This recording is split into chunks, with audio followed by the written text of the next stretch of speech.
Hi everyone, it's Penny Wilson from the Nomadic GP blog and welcome to my very first online presentation. Today I'm talking about polycystic ovary syndrome, or PCOS. It's a really important condition because it is so common. The prevalence is 12 to 18% in Australian women of reproductive age, and that figure increases to 21% in the Aboriginal population. So that means that somewhere between 1 in 5 and 1 in 8 women between 15 and 50 will be affected. Unfortunately, we are not very good at picking it up, as it's estimated that 70% of cases remain undiagnosed. So many people will have it and not know about it. This is important because PCOS has a major impact on metabolic, psychological, and reproductive health, and if we can do a better job at diagnosing and managing it, we can potentially prevent a lot of morbidity in the future. Our understanding of the pathophysiology of PCOS is getting better as time goes by, but it's still not 100%. We do know that genetics and lifestyle factors come into play, and that the underlying problem in many cases appears to be insulin resistance. Hyperinsulinemia drives ovarian androgen production and lowers SHBG, or sex hormone binding globulin, and the combination of these changes, and possibly other changes, leads to the cluster of features seen in the condition.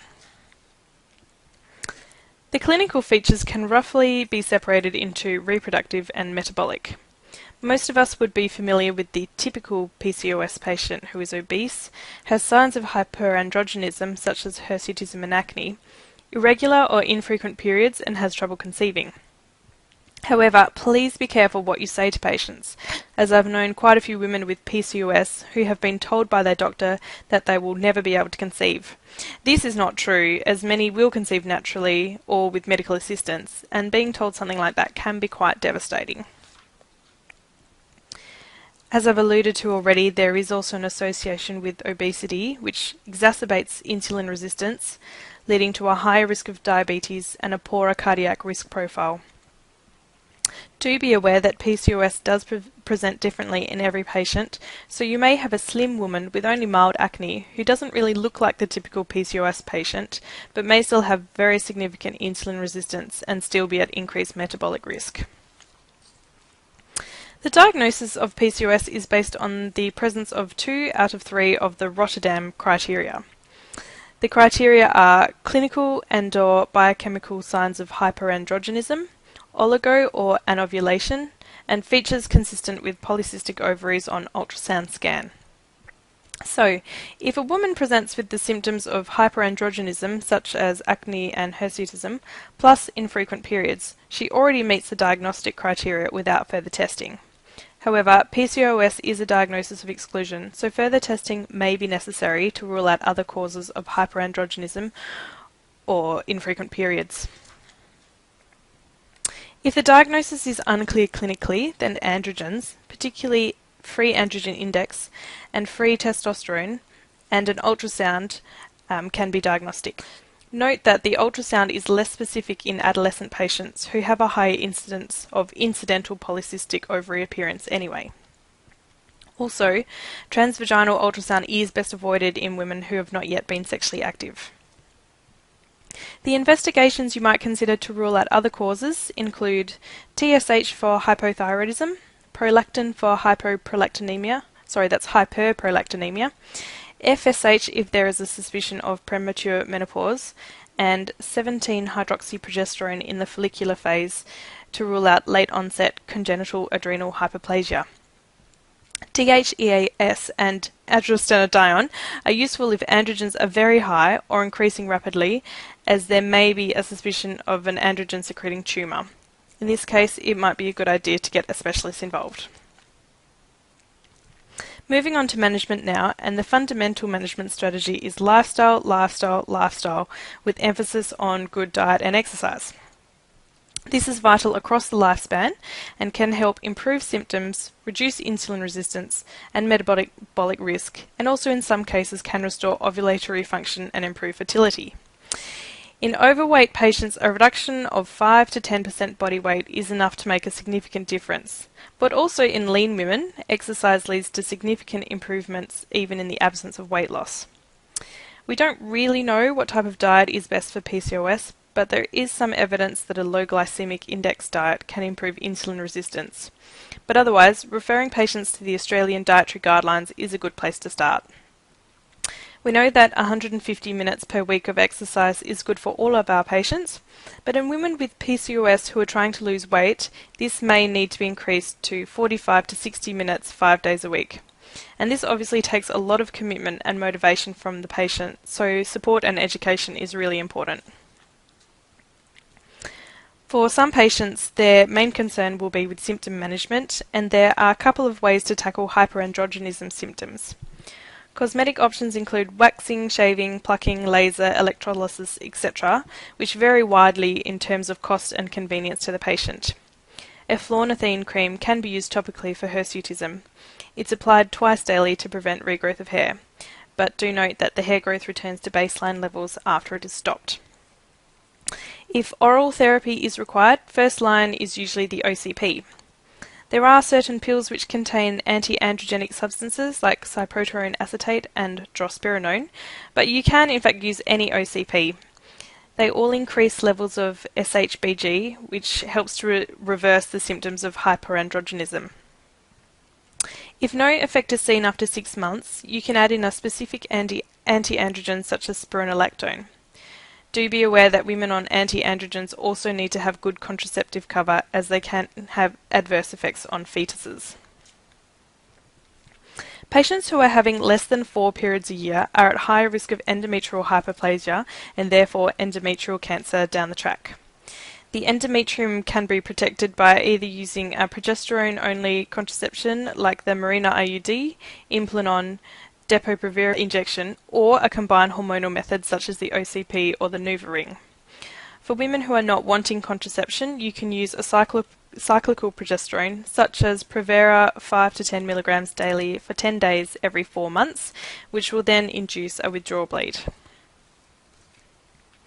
Many women with PCOS will present for the first time with difficulty conceiving, so I'm sure a lot of you will come across this situation. It's good to be proactive about family planning, so when the diagnosis is first made, it's worth discussing with patients about the optimal timing of family initiation, ideally before 30 to 35 years of age, depending on their family circumstance, and also the importance of being a healthy weight when trying to conceive. If patients do require some medical assistance and they are under a BMI of 30, then metformin can be used as first-line therapy. Start low at 500 milligrams daily and increase every 2 weeks up to a maximum of 2,000 milligrams daily to reduce the GI side effects. It might take a few months before it starts to have an effect on the periods.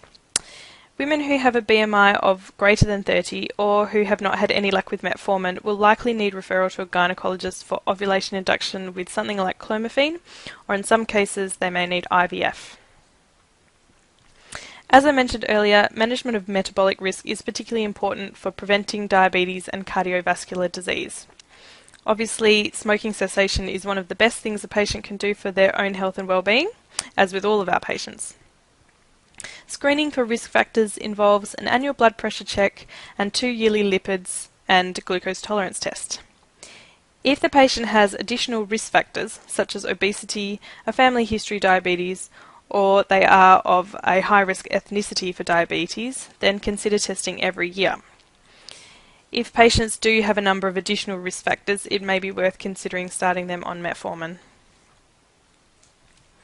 We know that women with PCOS have a much higher risk of psychological problems such as depression and anxiety, eating disorders, poor body image, psychosexual dysfunction, and overall lower quality of life scores. Please ask about these features in your patients, and if they are present, treat accordingly. I'll show you a handy tool in a minute that might be helpful. Remember that PCOS is a multifaceted syndrome with many different aspects to it, so it's definitely worthwhile having a team approach to the management depending on the patient's symptoms and their stage of life.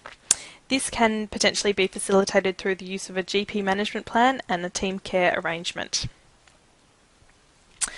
I'd like to draw your attention now to a few resources which may be useful for yourself and for your patients. First up is the Polycystic Ovary Syndrome Association of Australia, which is targeted towards patients and helps to provide support as well as having really useful patient information fact sheets, and they also have a newsletter. Many of you would be familiar with Jean Hales as an excellent resource for lots of different women's health issues, but they do have a specific web page which is managingpcos.org.au. On that page you'll find numerous patient information resources, including this booklet, which is aimed specifically towards Aboriginal women and can be downloaded as either an ebook or in PDF format. And you'll also find excellent resources for medical practitioners, including this handy GP tool, which I'll just bring up to show you in more detail. So you can see here that it comes in quite a neat format, and it's got all the information in a nice summary on management of the different aspects. It also has links to more information for patients and for practitioners. There's a page here on PCOS assessment and diagnosis with investigations that you might want to do. And also particularly handy is this emotional health screening questionnaire, which asks about those features of depression, anxiety, body image, etc.